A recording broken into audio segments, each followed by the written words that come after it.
예배를 드리는 여러분을 주님의 이름으로 축복합니다. 오늘 우리에게 주시는 하나님의 말씀은 마태복음 6장 19절부터 34절입니다. 내용이 많으니까요.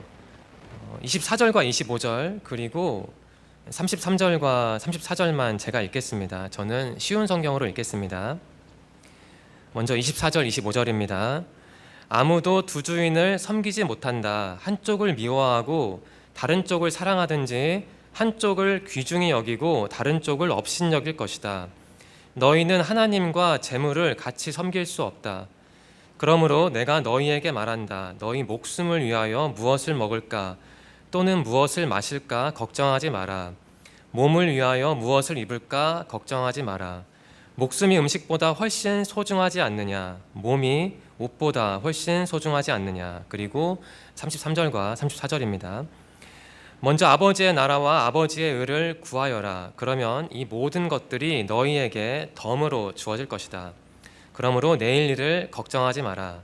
내일 일은 내일이 걱정할 것이고 오늘의 고통은 오늘로 충분하다. 아멘. 모 방송사가 제작한 다큐멘터리가 있습니다. 2016년에 개봉했습니다. 그 제목은 물숨입니다. 제주 해녀의 삶을 약 6년 동안 추적 관찰해서 제작한 작품입니다. 저는 수년 전에 보았는데요. 그때 느꼈던 감동과 울림이 지금도 제 마음에 남아 있습니다. 그 작품을 볼 수는 없고요. 예고편이 있습니다. 한 1분 30초인데요. 함께 보시겠습니다. 그 유튜브에 올릴 때 영상이 있으면 심의에 걸리기 때문에 카메라는 그냥 저만 비춰주십시오. 네, 같이 보실까요? 네.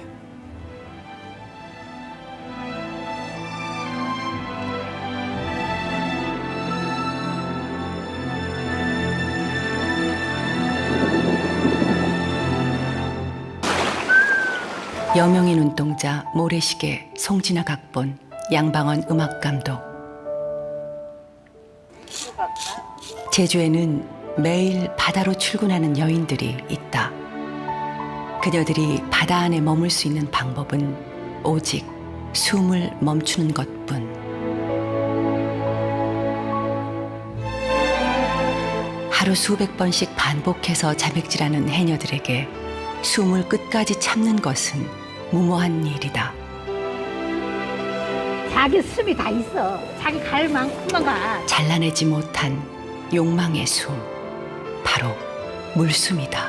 우리 집이 똘도 이 바닥에 18살이. 해녀로 산다는 것은 살기 위해 들어간 바다가 무덤이 되기도 한다는 것을 받아들여야 하는 것이다.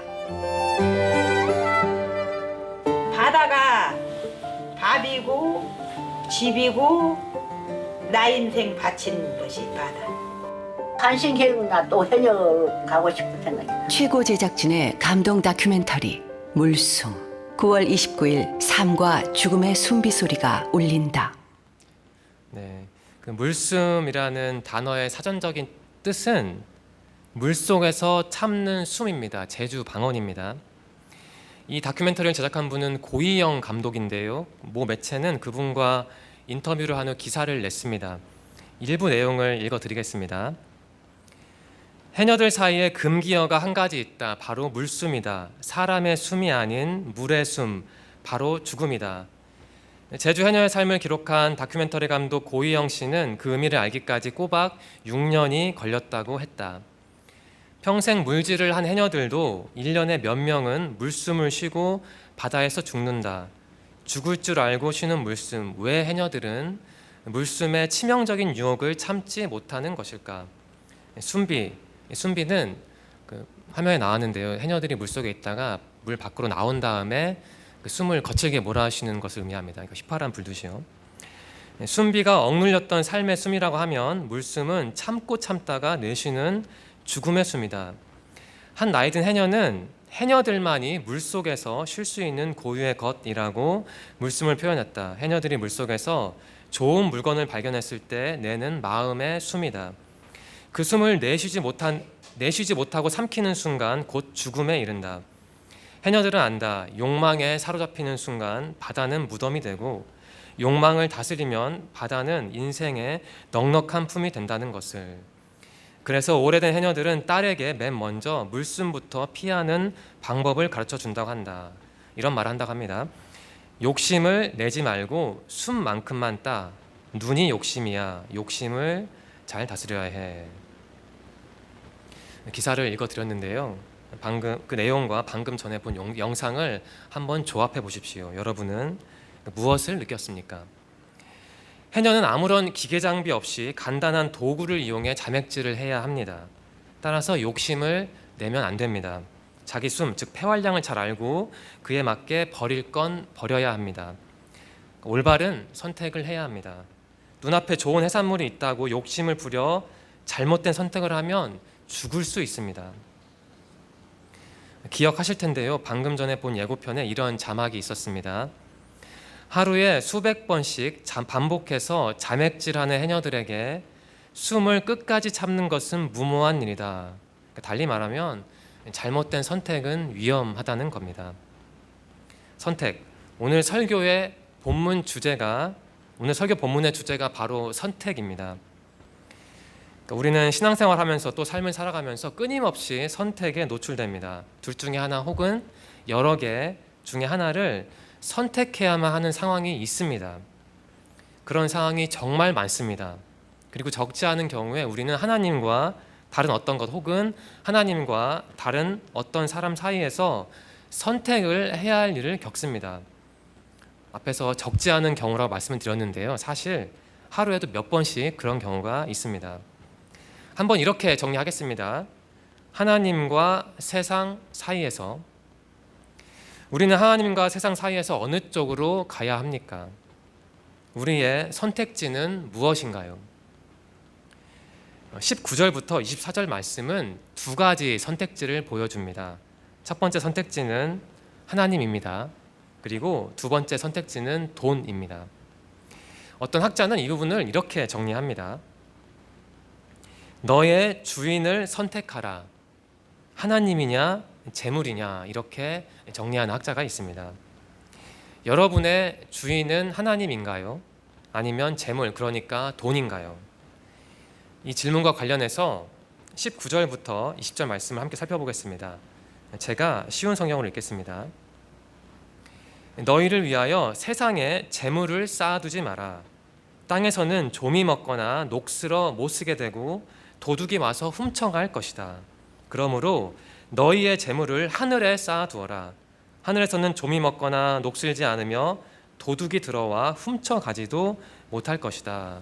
라고 기록되어 있습니다. 19절은 이렇게 말하네요. 세상을 살면서 돈을 쌓지 말라고 말합니다. 쌓아둔 돈은 없어질 것이고 도둑이 훔쳐갈 수도 있다고 합니다. 그런데 물론 우리는 이 내용을 문자 그대로만 받아들여서는 안 됩니다. 삶을 살아갈 때 정말 필요하고 중요한 게 돈입니다. 물론 돈이 가장 중요한 건 아니지만 굉장히 중요하다는 사실을 누구도 쉽게 부인할 수 없습니다. 따라서 돈을 저축하지 말라는 요청은 누군가에게는 참 비현실적으로 들릴 만도 합니다. 마태복음이 기록된 시기와 오늘날 사이에는 약 2000년이라는 시간적 간극이 있습니다. 그렇다 하더라도 그때나 지금이나 돈의 중요성은 그리 다르지 않을 겁니다. 마태복음의 저자가요, 돈의 중요성을 몰랐을 리는 없습니다. 그런데 왜 돈을 쌓아두지 말라고 권면했을까요? 여기서 우리는 19절 가장 앞에 등장하는 너희를 위하여라는 문구에 주목해야 합니다. 그러니까 제한 조건입니다. 무작정 돈을 쌓아두지 말라는 게 아니고 우리 자신을 위해서만 돈을 쌓아두는 걸 지향하라는 겁니다. 어떤 사람은 말하기를 돈에는 세 가지 목적이 있다고 합니다. 첫 번째 목적은 가족을 돌보는 일을 잘하기 위해서입니다. 두 번째 목적은 어려운 사람을 돕기 위해서입니다. 그리고 세 번째 목적은 하나님 나라를 확장하는 데 지원하기 위해서입니다.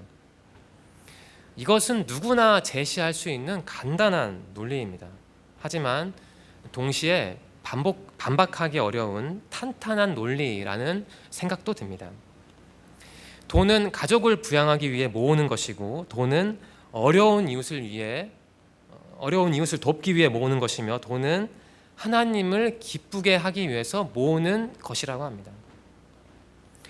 이 세 가지 목적에는요, 나 자신이라는 게 없습니다. 19절 말씀 초반부가 떠오릅니다. 너희를 위하여 세상에 재물을 쌓아두지 마라. 이제 이 문장의 의미가 좀 더 선명하게 다가오는 것 같습니다. 돈은 1차적으로 가족, 이웃, 하나님, 그러니까 다른 존재를 위해 모으는 겁니다. 마태복음의 저자는 우리에게 돈을 무시하거나 돈을 포기하라는 요청을 하는 게 아닙니다. 대신 우선순위를 정하라는 요청을 하고 있는 겁니다. 만일 오로지 나를 위해서만 돈을 쌓아둔다면 나는 나만의 세계에 갇히게 될 겁니다.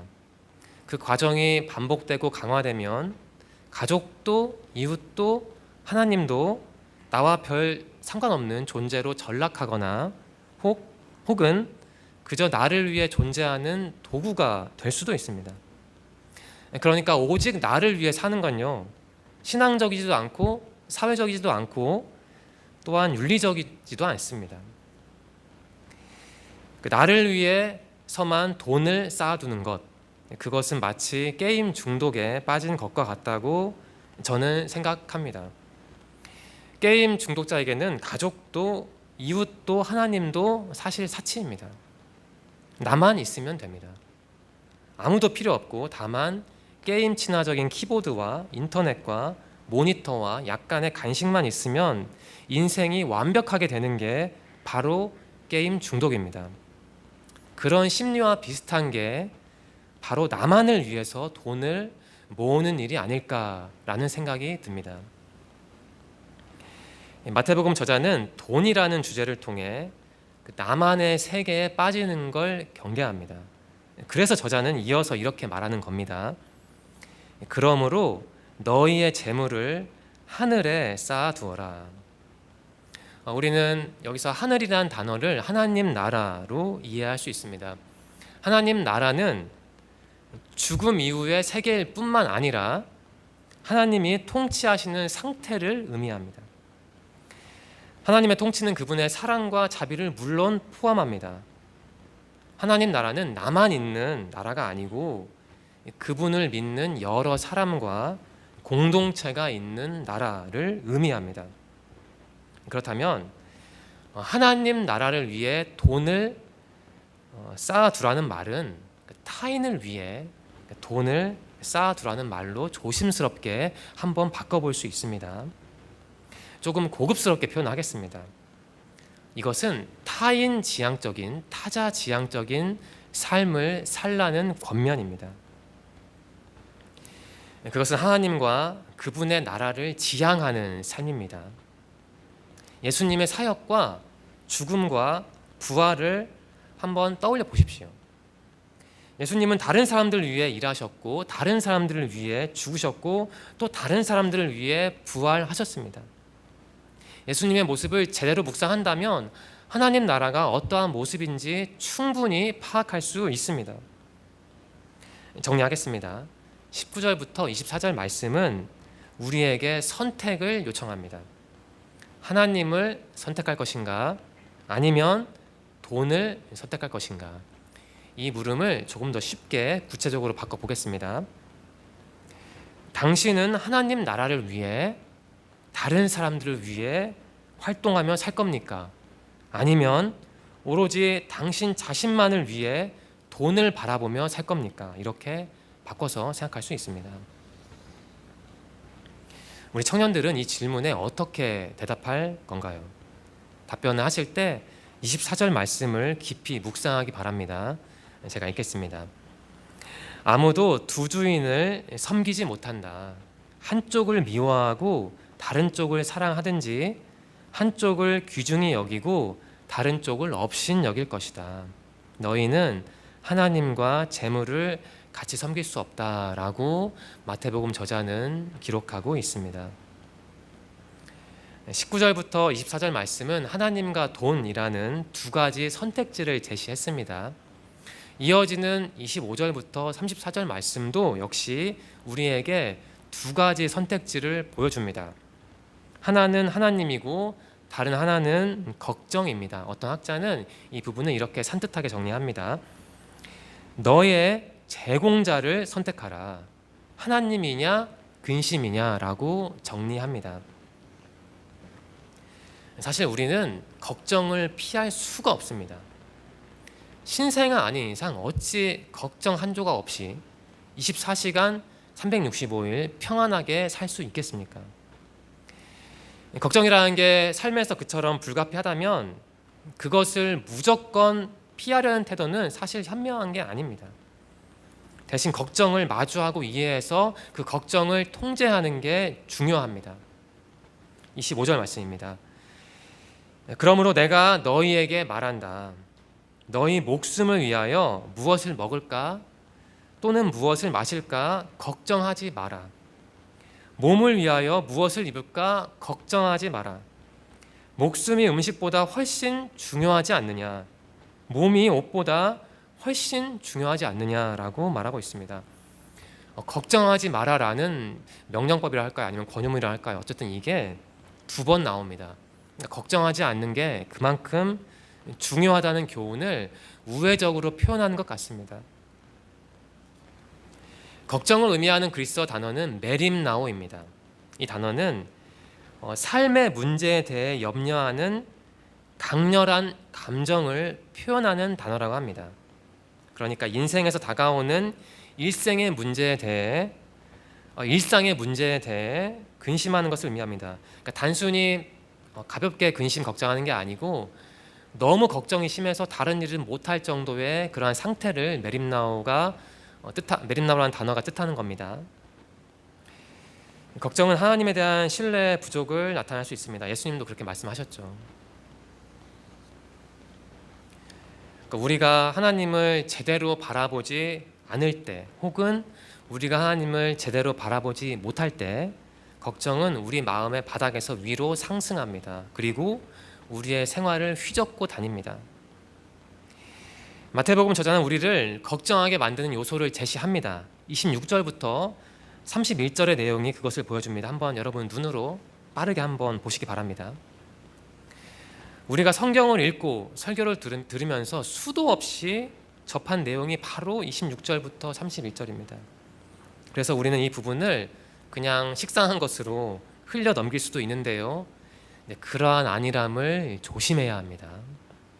본론으로 돌아오겠습니다. 31절입니다. 그러므로 무엇을 먹을까, 무엇을 마실까, 혹은 무엇을 입을까 하면서 걱정하지 마라 라고 기록하고 있습니다. 제가 신학대학원 재학 시절에 채플 시간에 어느 신학 교수님이 이 부분을 두고 설교하셨던 게 기억납니다. 거의 10년 전 일이라 그 설교 내용을 다 기억하지는 못하는 게 무척 아쉽기는 합니다. 그런데 다행스럽게도 한 가지는 제 마음에 남아 있습니다. 그 교수님은요, 여기서 무엇을 입을까에 대한 걱정을 그 명예와 관련된 걱정으로 해석하신 것으로 저는 기억합니다. 그러니까 명예는 옷을 통해 표출되잖아요, 많은 경우에. 그 교수님의 해석법을 최대한 기억해서 한번 적용해 보겠습니다. 앞에서는 무엇을 입을까를 그 명예와 관련된 것으로 해석을 했는데요. 그러면 무엇을 먹을까는 무엇일까? 무엇을 먹을까는 돈에 대한 걱정을 의미할 수도 있습니다. 그러니까 내 몸과 가족을 위해서는 물품을 구매해야 하는데 구매할 때 돈이 필요하잖아요. 이어서 무엇을 마실까는 그 삶의 여유에 대한 걱정과 관련될 것 같습니다. 무엇을 마실까라는 물음이 있는데 이것은 물처럼 흔한 음료가 아니라 뭔가 좀 고급스러운 거를 마시고 싶다라는 느낌을 받지 않습니까? 그러니까 뭔가 고급스러운 것을 즐기고 싶다는 욕구가 담겨 있는 것 같습니다. 정리하면 무엇을 먹을까, 무엇을 마실까, 그리고 무엇을 입을까라는 걱정은 인간의 삶을 아우르는 걱정을 표현하고 있습니다. 우리는 걱정할 수밖에 없습니다. 그러니까 어떻게 하면 돈을 많이 벌 수 있을까? 어떻게 해야 내가 여유로운 삶을 누릴 수 있을까? 나도 유명한 사람들처럼 명예를 향유해야 할 텐데 어떻게 하면 좋을까? 이런 걱정이 우리 마음 안팎을 쉴 새 없이 드나듭니다. 하루에도 몇 번씩이요. 물론 모든 걱정이 해로운 건 아닙니다. 우리를 앞으로 나아가게 추동하는 걱정도 있습니다. 가령 어떤 게 있을까요? 타인과 나를 비교하면서 나 자신을 선의의 경쟁 구도 속으로 밀어 넣을 때 그것은 그리고 나 자신의 부족함에 대한 걱정은 사실 나를 발전시키는 동력이 됩니다. 많은 경우에요. 하지만 거의 대다수의 경우에 걱정은 내 몸과 마음과 그리고 영혼마저 상하게 합니다. 저는 신학대학원을 졸업할 즈음에 말로 표현할 수가 없는 어둠에 빠졌습니다. 대체 왜 그랬는지는 지금도 모르겠습니다. 아무튼 그때 걱정을 참 많이 했습니다. 제 삶 자체가 걱정이었습니다. 진로에 대한 걱정이 저를 그야말로 집어삼켰습니다. 그 결과 제 몸도 상했고 마음도 상했고 심지어 저희 어머니도 고통을 겪었습니다. 갑자기 갱년기가 오셨거든요. 당시에. 그때 제 모습을 떠올리면 너무나 안타깝습니다. 제 몸과 마음이 상했고 또 제 어머니가 고통을 겪었기 때문만은 아닙니다. 제가 걱정하는 동안 하나님 없이 살았기 때문입니다. 만일 제가 그때 마음을 넓게 먹고 멀리 바라보며 무엇보다 하나님만을 간절하게 의지했다면 저는 지금보다 더 품이 넓은 신앙인이 됐을 겁니다. 만일 그랬다면 지금보다 심리적으로나 신앙적으로나 육체적으로 더 튼실한 사람이 됐을 겁니다. 혹시 이 자리에 계신 청년들 중에 여러분 중에 혹시 과거의 저처럼 걱정에 물들고 걱정에 매몰된 분들이 있습니까? 혹시나요? 만일 지금 어떤 문제로 인해 너무나 심하게 걱정하는 분이 있다면 저는 교육자로서 이러한 권면을 드리고 싶습니다. 먼저 그 걱정과 거리 두기를 하십시오. 그러니까 잠시라도 좋으니 한번 그렇게 해보십시오. 그리고 하나님과 대화를 하십시오. 무슨 격식을 갖출 필요는 없습니다. 그냥 하나님께 나아가서 다 털어놓으시면 됩니다. 한 13년 전의 일로 기억합니다. 저는 당시에도 너무 힘들어서 하나님께 기도를 했습니다. 교회에 가서요. 그런데 저도 모르게 이런 기도가 나왔습니다. 하나님, 살려주세요. 하나님이 우리의 걱정을 아시고 우리 기도에 응답하시며 우리를 살려주신다는 믿음, 바로 이게 신앙의 기본입니다. 바로 이게 신앙의 핵심입니다. 하나님에 대한 신뢰가 신앙의 기본이자 핵심인 겁니다. 여러분, 우리가 하나님을 신뢰하지 않는다면 대체 누구를 신뢰할 수 있겠습니까? 나 자신을 여러분은 믿나요? 나도 나를 모르는데, 나도 때로는 나를 통제하지 못하는데 어떻게 내가 나를 믿을 수 있겠습니까? 그러면 우리 부모님을 신뢰하면 될까요? 우리 부모님은 사람이 아니라 무슨 영웅이라고 됩니까? 아니면 교역자를 신뢰하면 될까요? 교역자도요, 똑같은 사람입니다. 우리는 결국 선택해야 합니다. 하나님과 동행할 것이냐, 아니면 걱정의 포로가 될 것이냐. 안타깝게도 중간은 없습니다. 설교를 시작하면서 그 해녀에 관한 영상을 같이 봤습니다. 해녀에게는요, 두 가지 길밖에 없습니다. 숨이 차면 살기 위해서 물 밖으로 나올 것인가, 아니면 몇만 원 더 벌기 위해서 더 깊이 잠수하다가 물숨에 익사할 것인가. 해녀의 삶이 우리의 삶과 참 비슷해 보입니다. 반복합니다. 우리는 선택을 해야 합니다. 하나님과 걱정 사이에서요. 여러분이 그 사이에 있다면 33절과 34절을 깊이 묵상하기 바랍니다. 우리 33절과 34절을 다 함께 읽을까요? 개역개정 성경으로요. 33절과 6장 33절과 34절입니다. 시작. 그런즉 너희는 먼저 그의 나라와 그의 의를 구하라. 그리하면 이 모든 것을 너희에게 더하시리라. 그러므로 내일 일을 위하여 염려하지 말라. 내일 일은 내일이 염려할 것이요 한날의 괴로움은 그날로 족하니라. 라고 마태복음 저자는 강력하게 권면하고 있네요. 걱정에서 벗어나는 신앙적인 방법은 간단합니다. 하나님을 바라보는 겁니다. 하나님만을 바라보는 겁니다. 하나님과 함께해야 우리는 살 수 있습니다. 이것을 꼭 기억하시기 바랍니다. 마태복음 본문을 함께 살펴보았습니다.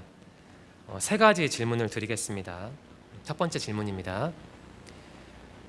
돈은 여러분의 인생에서, 여러분의 인생의 우선순위에서 몇 위를 차지합니까? 한국 사회는 가만히 보면 돈을 최고의 가치로 섬기는 사회입니다. 이런 사회에서 사는 우리도 사실 그렇지 않습니까? 매번 그렇지는 않더라도요. 많은 경우에요. 우리는 하나님을 믿는 사람입니다. 돈이 우리 인생, 하나님을 믿는 우리 인생에서 첫 번째 자리를 차지하면 안 됩니다. 돈을 포기하라는 얘기가 아니고, 돈을 벌지 말라는 얘기가 아니고, 그 인생의 신앙의 우선순위를 정하라는 얘기입니다. 두 번째 질문을 드리겠습니다. 여러분이 지금 이 순간 혹은 근래에 가장 걱정하는 것은 무엇입니까? 마태복음의 저자도 걱정의 위력을 잘 아는 것 같습니다. 하나님이냐 걱정이냐 선택을 하라. 이 얘기는 걱정이라는 게 그만큼 무섭다는 겁니다. 강력하다는 겁니다. 하나님을 향한 여러분의 마음을 차단하는 그 걱정은 무엇입니까? 어떻게 해야 내가 그 걱정을 뚫고 하나님의 손을 잡을 수 있을지 한번 연구해 보십시오. 세 번째 질문을 드리겠습니다. 여러분이 만들어 가야 할 하나님 나라는 구체적으로 어떠한 모습입니까? 앞에서 저는 말씀드렸습니다. 하나님 나라는 꼭 죽음 이후에 가는 세계만이 아니고 하나님이 통치하시는 상태라는 말씀을 드렸습니다. 마태복음 저자는 먼저 그 하나님 나라를 구하라고 합니다. 하나님이 통치하시는 상태, 그 하나님 나라를 먼저 구하라고 합니다. 돈이 아니라 하나님 나라, 걱정이 아니라 하나님 나라, 이 나라를 갈망하라고 권면하고 있습니다. 여러분이 삶에서 이룩하고 싶은 그 하나님 나라를 한번 기획해 보십시오. 그리고 그 하나님 나라를 정말 실생활에서 만들어 가기 위해 내가 어떠한 노력을 하면 좋을까 바지런히 묵상하고 연구해 보십시오. 설교를 마무리하겠습니다.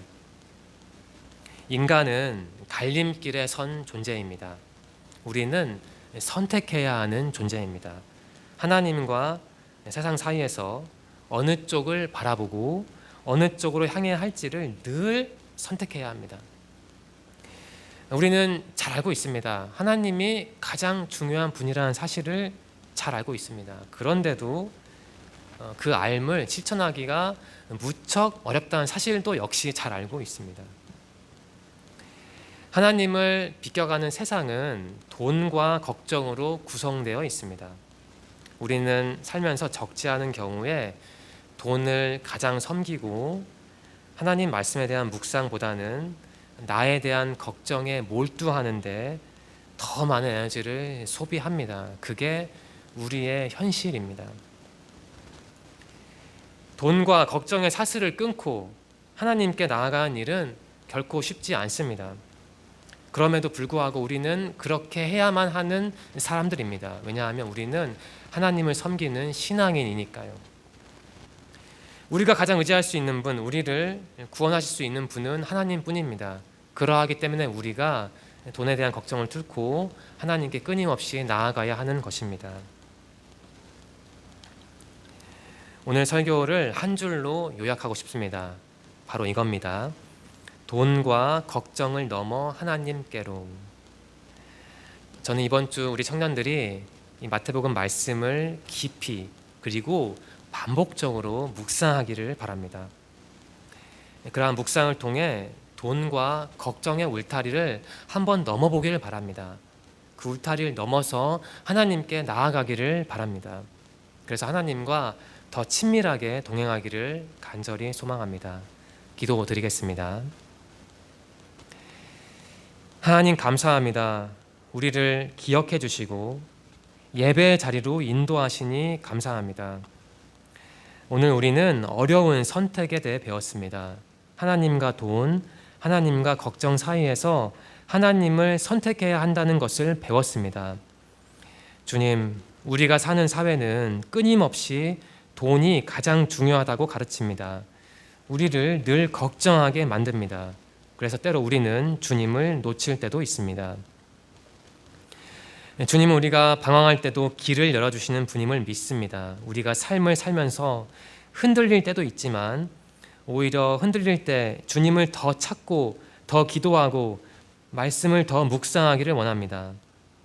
하나님께서 인도하실 것이다 라는 믿음을 갖는 데서 멈추지 않고 내가 어떻게 해야 하나님을 만날 수 있을까 신앙적으로 고민하고 적극적으로 실천하기를 원합니다.